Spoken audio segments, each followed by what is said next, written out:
Harlan বেশ ভালোভাবেই মানে অলরেডি আমাদের মাননীয় চেয়ারম্যান স্যার উনি অলরেডি ঘোষণা দিয়ে দিয়েছেন এবং আমরা অলরেডি অনেক কিছু করেছিও।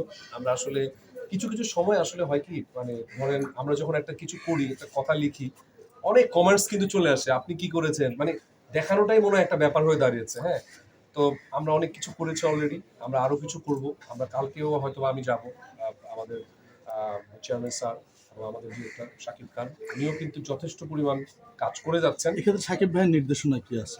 অনেক কিছু আছে, শাকিব ভাই তো অলরেডি অনেক কিছু করছেন, মানে আছে না ওই যে যেটা বললাম যে মানুষকে দেখিয়ে অনেক কিছু করলেই যে সেটা হয়ে যাবে।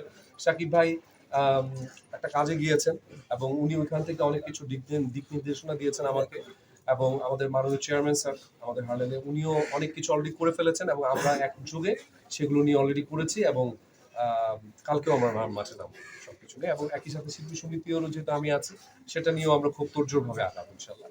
এবং আমাদের আরমান ভাইকে আপনি সবাই চিনেন, উনি আমাদের সিনিয়র, উনিও বেশ অনেক ফাইটার সমিতির, উনি কিন্তু একটা একটা বিশেষ ব্যাপার।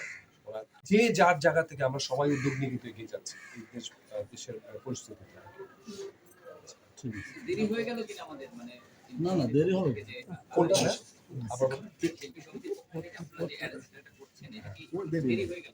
না, দেরি না আসলে। আমি আপনার কোশ্চেনের ইয়েতে বলি যে মানে বন্যা যে পরিস্থিতি এগিয়ে যাচ্ছে, একে একে কিন্তু সবাই আসছেন, বড় বড় কোম্পানি আসছেন। আমরা তো এই উদ্যোগটা তো আসলে আজকে নিইনি, আমরা কয়েকদিন ধরেই প্ল্যান করছি।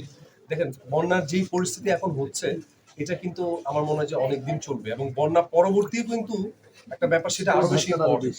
সো আমরা মনে হয় যে ঠিক সময়ই এসেছে আসলে, মানে আমরা থাকতে চাই আসলে এখন সবার পাশে, যে যত পারি আমরা সাপোর্ট দেওয়ার চেষ্টা করি। আসলে সবচেয়ে বড় কথা কি, রাজনীতি আমি বুঝিও না, ঠিক আছে। এটা নাগরিক হিসাবে আমি জাস্ট নাগরিক হিসাবে আমি যেটা চাই আমার দেশ যেন সুরক্ষিত থাকে, মানে একদম সাধারণ নাগরিক হিসেবে আমি এটাই চাই, আমার দেশ যেন কারো দ্বারা কোনো ক্ষতি না হয় কখনো, সেটাই চাই। কিন্তু এই যে ব্যাপারগুলো বললেন বাঁধের এগেইনস্টে বাঁধের কথা বলছেন, পানির যে ন্যায্য হিসাব, হ্যাঁ আমার ন্যায্য হিসাব কেন আমি চাবো না? আমার বাংলাদেশের নাগরিক হিসাবে মানে সবচেয়ে বেশি সুবিধা তো আমারই চাওয়া দরকার। তো আমি না একা, আপনারাও আছেন, সবাই আমরা বাংলাদেশের প্রত্যেকটা মানুষ আমাদের ন্যায্য অধিকার চাই। আমার দেশ যেন ভালো থাকে, মানে অন্যান্য দেশটা যেরকম চায় তাদের ভালো, আমরা আমাদের ভালো চাই। তো সব ক্ষেত্রে বাংলাদেশের যত পজিটিভ আছে সবকিছুর সাথে আমি